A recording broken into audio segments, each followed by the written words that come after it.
Hey guys, welcome to my channel. And we got a special treat starting today actually.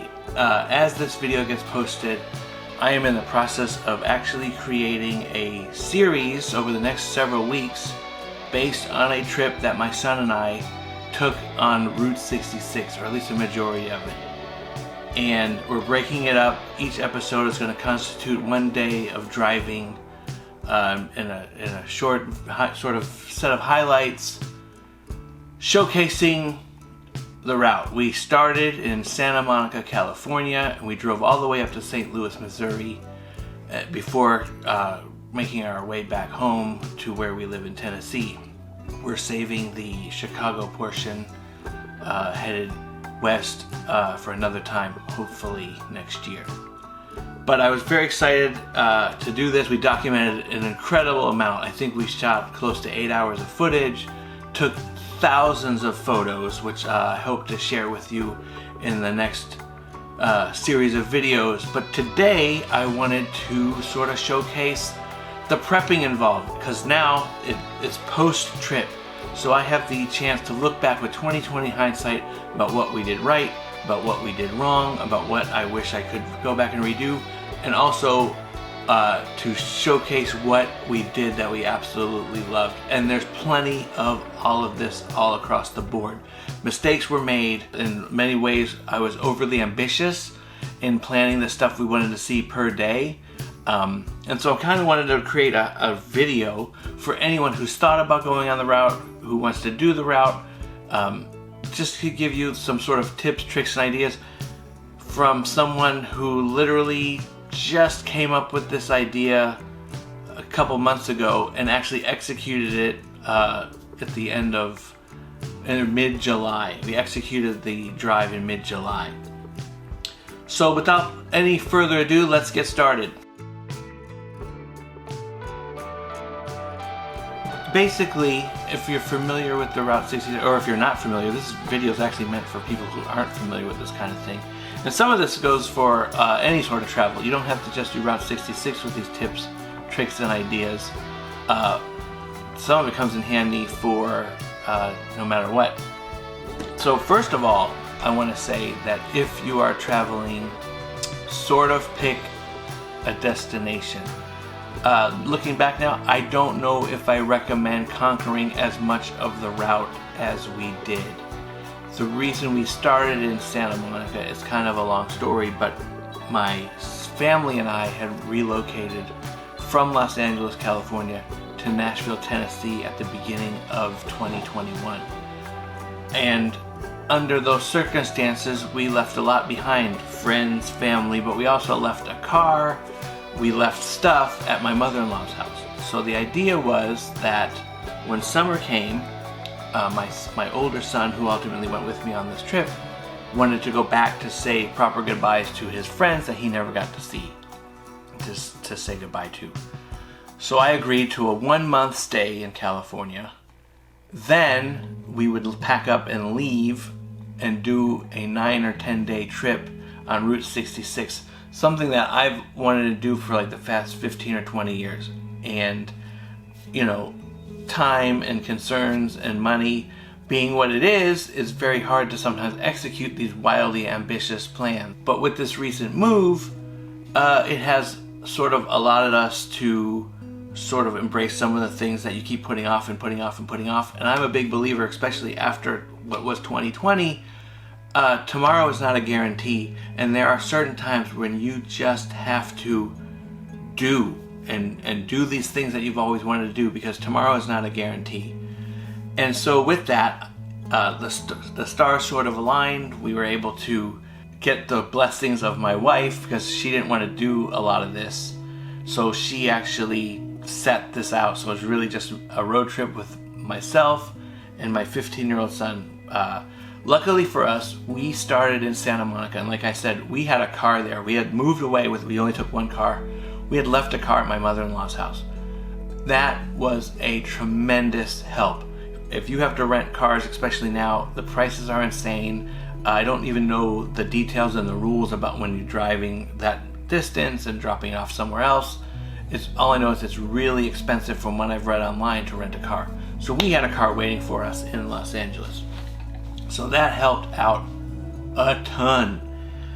So we packed up this car, Toyota Camry, on July 15th, 2021, and immediately fell behind schedule. We wanted to leave 6 or 7 in the morning. It did not come to fruition until almost noon on the 15th. And we were actually packing up, bringing stuff that we had left behind that has nothing to do with the road trip. We had loaded up this top canvas bag to bring stuff with us. The inside of the car was loaded with stuff we needed for the trip, and boy was it loaded. So the idea was to start in Santa Monica and document the whole thing. And for anyone who lives in LA or has heard about LA, traffic is insane. I was very upset from the get-go about leaving right from LA at that late in the day at that point. But I wanted to capture the beginning of the road for us all the way to the trip. And I felt like a tremendous disservice if we skipped Santa Monica altogether. I personally have lived in California for 23 years. My wife has lived there her entire life. My kids, my older boy, he is 16 right now, almost 16 right now at the time of this video.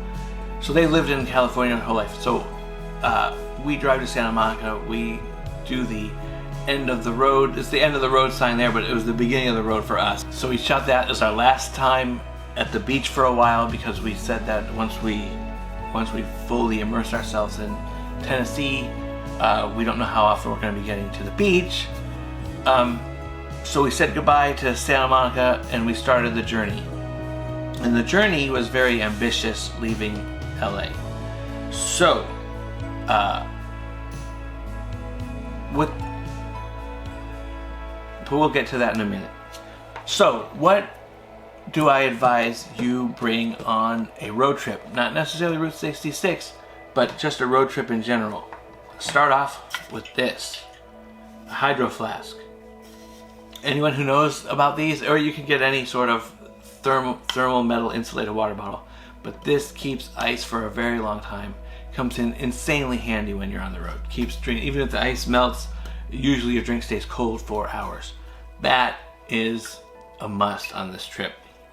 The other thing I suggest is, I know phones are great and they take tremendous photos these days, but I'm a little old school in a lot of ways, so I actually carry a traditional camera with me. In fact, I carried 3 because I'm paranoid about not having enough cameras to shoot this stuff, because in recent years I veered away from video, so I take a lot more photos, but I knew I was documenting the heck out of this trip. So I have the GH5, which I'm recording this video with right now, the G85, and then I have another one that's more of a point and shoot kind of thing. But the good news is they're all from the same family, so the lenses are all interchangeable and I can just switch, and I have backup batteries for each camera. Like I said, I am sort of old school in that way. I like to take pictures with more than just my phone. That's a personal preference.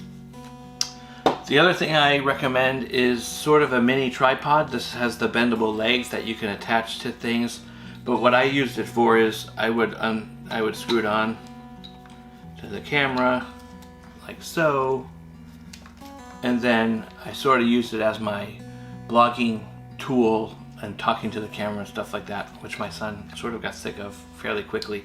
But it also comes in handy to set up really quick to do photos. You put it on the timer, you run in front of the camera, and you get some good pictures that way.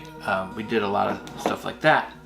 Now, for Route 66 specific, let's start off with the Route 66 America's Highway Map. I got this from AAA, and it was free. We're AAA members. I don't know how it works for people that are not AAA members, and my guess is that you could find Route 66 maps everywhere.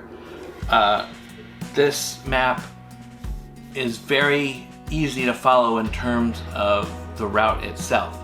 Now, where it lacks is the details of the stops. I mean, it has a lot. It has a lot of your mainstream stops. If anyone looks up Route 66, there's a lot of stuff on here. You know, must see this, must see that. But if you're digging in deep, it's not an in-depth guide to all the stops in and around Route 66. This is great to have. This will show you side trips and alternate highways to take if you need to get around, but by all means not comprehensive. So then I purchased a sort of a mini book by this publisher Moon, which we'll have more on that in a second. This is sort of a way more in depth than the map. Gives tremendous insight on places to go along the road, side trips to take. It breaks it down by each state, and places to eat and stuff like that. So again, a little bit more comprehensive than the map, but not as fully comprehensive. But I'm a big believer that if you just bought this Road Trip USA by Jamie Jensen, Route 66, I firmly believe that you would have a very fulfilling trip just based on this book. This was $11.99. I believe I bought it at a actual bookstore. I did not order this online. So yeah, I think that you could get by with this just fine. However, the one that I found to be most comprehensive in terms of the nitty-gritty, digging deep into the route, was another book, also published by Moon, Route 66 Road Trip. This is by Jessica Dunham. This is fully detailed. Now, the only problem is because I started in Santa Monica and was heading to St. Louis, so I was doing the west to east. Most people do Chicago to Santa Monica, to the east to west. All these books that I found are written to go from Chicago to Santa Monica. So you have to basically, if you're doing the route like I did, you have to read it backwards and plan backwards. And that gets a little weird, but not impossible, but fully detailed. Places to stay, places to eat, side trips to take. It offers so much. I found it beneficial, and I don't even think I scratched the surface of it, because as I'll get to in a minute, my planning, especially in the early part of the trip, had a lot to be desired, let's just say. Anyway, this is a phenomenal book. There is another one out there called Easy Route 66 Guide, I believe, and that, from what I've gathered, is really the unofficial Bible of Route 66. I chose not to do it because I read a few reviews that it's more confusing than you're led to believe. Again, I don't really know for a fact, but there are people that swear by it. And then, for fun, there is a Route 66 passport available at most visitor centers. I forgot where we ended up picking this up. I think we drove all the way to Arizona before we saw this. We actually wanted to pick it up in Santa Monica, but the store that placates to this was closed when we were there, which was a whole weird thing. Anyway, this passport is loaded with every stop along the way, every city. So you have Illinois highlights, and then each state will have a recommended business to check out, and you get a stamp. And a lot of times these locations offer like a free little gift. It could be a postcard, it could be a pin, it could be a keychain. It could be sometimes it could be nothing. You just get a stamp, but it's very fun, and you end up going to places that you might have just passed up or not even known about on the route. What really stunk for us was, since we blew through California, which I'll get through in a minute, we hardly got any California stamps. But once we got going on the road, Arizona, New Mexico, Texas, and people, when you show up with this, their faces light up, and you chat with everyone, and it's a lot of fun. It's definitely a conversation starter. There's a lot of facts about the cities in each one. So yeah, very fun. We didn't get near as many as we had hoped for a lot of different reasons. As far as like footwear, these Chacos became the footwear of choice. I wore these the whole time, and let me remind you, the viewers, I'm not getting paid for any of this. This is stuff that I just own, that I invested in on my own. There is no affiliate links, there's no paid advertising. This is just stuff that I own, that I use in my everyday, that came with me. So these are Chacos, C-H-A-C-O. They are the sturdiest, most comfortable sandals I've ever owned. I know there's a million kinds out there, but I'm saying I wore these not only for the 10-day trip to down Route 66, but actually wore these for an entire month while I was in California. I didn't bring any other footwear to bring. I'll address some of that in a minute because the footwear does change in a second. But I didn't bring any with me to California and then ultimately Route 66. So Chacos, highly recommended. They're super sturdy and I thought they were very comfortable. I wore these at Disneyland, California Adventure, and Knott's Berry Farm all day. I pulled 2 12, 14-hour days in these and my feet never hurt. And I've worn sneakers where my feet would be killing me after 6 or 7 hours. So highly recommend this. Plus I traveled during the summer, so they're light and breezy and everything worked out fine with that. However, while I was planning the trip, I didn't know how much hiking would be involved. I did want to do a few trails and I knew we were going to go to a cavern or two, and in my limited experience of some of that stuff, I knew that sandals might not cut it. So in the midst of my trip, I ended up buying some basic hiking boots. These are made by a company called High Tech. No real familiarity with them other than they were on sale for 42 bucks. So I picked up a pair, and in all honesty, I only wore them once because we went on a small hike that was actually, we were only 100 yards in and it started to rain, like pouring rain, so we turned around. So I barely wore these. But highly recommended. You don't just show up with the Chaco sandals or the sandals. I would bring at least one extra set of like real footwear. Make sure it's comfortable, but make sure they're sturdy because there's a lot, like I said, there's a lot of stops that we missed that I think would have benefited from having these more versus the sandals. Hiking sticks. I thought we were going to use these. Turns out we did not. The trail that we were on was a short-lived trail. We probably could have used them, but we didn't take them out of the car because we were in such a hurry to hit the trail because we saw the storm coming. We didn't know how fast it was going to hit. But there's definitely some parts on the road where these could be useful. And actually, since we do a lot of like day trips and stuff, we feel it's a worthwhile investment. I wish I could have used them more on this trip. Planning Route 66.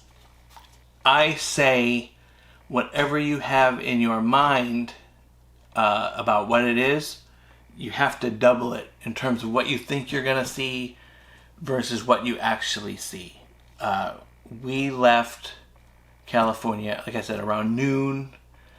And traffic coming out of there was really bad, and I had a laundry list of places to see just in California. And the idea was the first night we were going to stop in Needles, California for our first hotel stay. So that meant covering a substantial distance and stopping to see stuff. Proved to be disastrous. Traffic was so bad getting out. We ended up crossing stuff off almost immediately because we wanted to make sure we were in the hotel at a reasonable hour.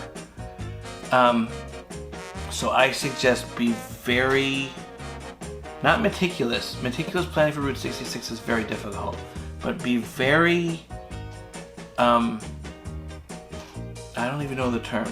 Be very conscious of like poking around, seeing cool stuff that you didn't expect to see, spending more time at places you didn't expect to see that will really interfere if you have concrete plans to get places. So we had to skip a lot going through California.